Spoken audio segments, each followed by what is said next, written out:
Una vez que tuviste la edad suficiente, ¿cuáles fueron los oscuros secretos familiares que finalmente te revelaron?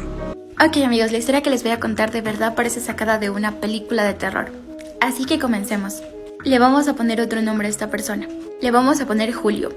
Julio desde que era pequeño tenía una vida muy acomodada. Con decirles que su familia era la más rica de ese pueblo.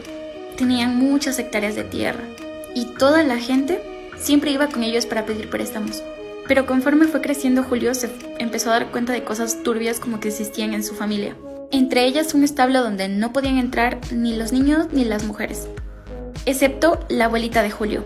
Ella siempre le tuvo miedo a su abuelita porque decía que era una mujer despiadada y muy obstinada, y que no le importaba pasar por encima de las personas siempre y cuando protegiera su patrimonio y el de su familia. Lo mandan a estudiar a Julio lejos. Sobre todo su mamá siempre quería tenerlo alejado de su familia, así que lo manda a la ciudad.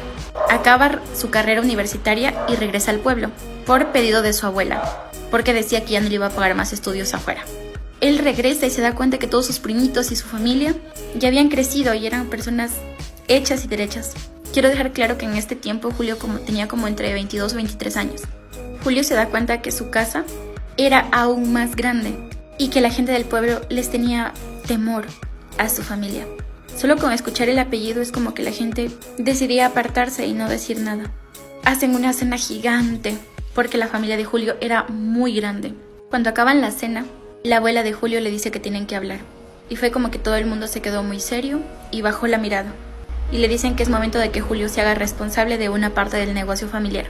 Él nunca pensó que era algo así como malo, sino él creía que era sobreexplotación con las personas. Julio le dice que aceptará, pero que primero quiere hablar con su madre porque desde que ha venido no la ha visto. Y la abuela le comunica que su madre murió. Julio se queda helado porque dice, no, o sea, antes de yo venir hablé con ella. Y la abuela le dice, debes estar confundido, hijo, porque ella murió hace años.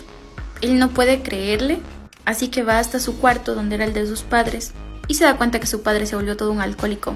Y cuando llega lo ve desmayado por tanto alcohol. Y él súper enojado le dice que dónde está su mamá, que por qué no le avisó que ella murió, que él pudo haber venido. Y el señor borracho le dice, tu mamá no está muerta. Y le dice entonces, ¿dónde está? En eso entra la abuela con sus tíos y se lo llevan diciéndole no le hagas caso, está borracho. Pero fue como que a Julio le quedó eso una espinita. Y la abuela le dice, arréglate. Y le da como un traje de esos que usan los carniceros, donde le tapa absolutamente todo. Y le dice, póntelo porque lo vas a necesitar. Y se da cuenta que todos sus primos saben. Y que algunos estaban enojados con él por haberse marchado y haber dejado a la familia. Cuando entra se da cuenta que hay camillas, como si fuera un hospital. En eso. Ok amigos, aquí vamos con la segunda parte. Por cierto, si quieren un gorrito así de cookies, vayan a mi Instagram, los estoy pidiendo. Ok, nos quedamos en la parte donde él empieza a entrar a ese lugar que parecía un hospital porque habían muchas camillas. Y su abuela empieza a decir, tráiganme a los productos. Quiero que mi nieto escoja uno. Él hasta ese momento pensaba que eran animales. Pero cuando caminan un poco más adentro se dan cuenta que eran unas mujeres que estaban ahí. Y todas estaban con pancita, estaban embarazadas. Y algunas no tenían piernas. Una de ellas le empieza a decir que la auxilie, que la ayude y le estira la manito. En eso él se queda helado y trata de correr, pero sus primos lo agarran. Y él empieza a vomitar de la impresión. Y la abuela le dice, ya es tiempo que conozcas cómo tu familia ha creado este imperio. Y que te hagas responsable de una parte, que es tuya. Nosotros te hemos dado estudio, techo, comida y todo eso nos costó, así que ahora tienes que devolverlo. Los primos le dicen que es normal, que al principio va a sentirse extraño, pero después se va a acostumbrar. Él empieza a decir que todos están locos, que cómo van a hacer eso, que desde cuándo empezaron con eso. Y la abuela le dice, cuando yo tenía tu edad, mi papá ya era conocido en toda la región, por ser el hombre que arregla los sueños de la gente millonaria. En ese momento Julio se da cuenta que su familia literalmente salían del pueblo, iban a otras regiones, a otros lugares y secuestraban o a veces embaucaban o enamoraban niñas y jovencitas, primero para embarazarlas, mantenerlas ahí en gestación y luego vender a sus bebés. Y esto va a sonar algo muy asqueroso, pero la placenta, lo que queda después del bebé, lo que sale, era comprada por hombres que de alguna forma como que les gustaba, o ya saben la otra palabra, comérsela o a veces quedársela, ¿saben? Y para la gente millonaria, por ejemplo, de las ciudades grandes, que no podían tener bebés, ellos se los vendían. Él todavía no puede aceptar todo lo que le están contando y de la impresión se desmaya completamente. Cuando vuelve en sí, que le habían puesto algo. para dejarlo inconsciente y ve a su abuela que estaba sentada en un sillón, enfrente de él, y le dice, esto es así de sencillo, tus primos te enseñarán cómo robarlas o inseminarlas, y si tratan de escapar, les tienes que cortar las piernas. Él empieza a preguntar sobre dónde está su mamá, a lo que la abuela le dice, ella ya no está, ella te quiso apartar de nosotros, pero tú por dentro sabes, por tus venas corre esta brutalidad, así que es mejor que cooperes. Como él no aceptó, pasó un mes entero que lo tenían encadenado. Después de esto, una de sus primas que venía a alimentarlo le pregunta que por qué no se ha ido, por qué no ha escapado, por qué no ha avisado a alguien para hacer algo. Y ella le dice porque la familia no hay cómo traicionarla. Y ella le dice, pero tú eres mujer. A lo que ella le responde, sí, pero prefiero casar a que me casen. Cuando su prima se va, llega a su primo y le dice que él no pertenece a este lugar y que tiene que irse y que lo va a ayudar. Lo desata, pero... Ok, amigas, de aquí vamos con la tercera y última parte de la historia.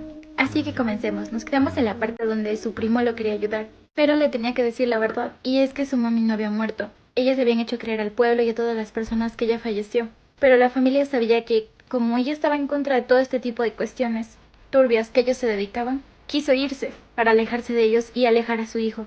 Y cuando la descubrieron, literalmente le hicieron parte de los productos que ellos les llamaban así a las mujeres, que ellos, pues ya saben, le hacen cosas feitas.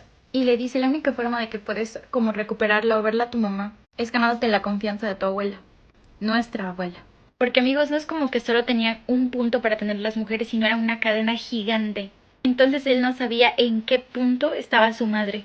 Para no hacer el cuento más largo, pasa una semana y él y su abuela hacen las paces. Y él le dice que quiere empezar a formar parte de la familia y hacer las cosas bien.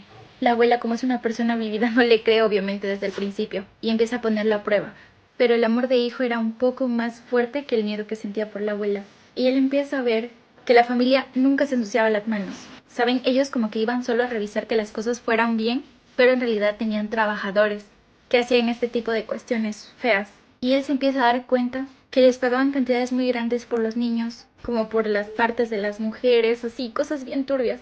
Y se empieza a dar cuenta que muchas de las niñas que eran secuestradas y ultrajadas eran niñas del campo, niñas que iban a veces a las escuelas y ellos las atrapaban en mitad del transcurso y se las robaban y nunca más volvían a saber de ellas.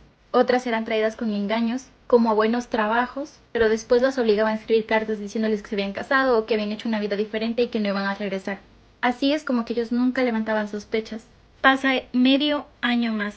Abuela empieza a tener más confianza con él, hasta que lo lleva a una fábrica de una ciudad y le dice que tienen que hacer un conteo de las personas, o sea, de las mujeres que aún les sirven, y las que no, pues tenían que deshacerse de ellas. Cuando las van a ver, se da cuenta que no lo dejaba entrar la abuela como a una habitación. Él empieza a sospechar que algo está mal y lo confirma con su padre. Obviamente él sabía dónde estaba desde el principio su mujer y nunca hizo nada.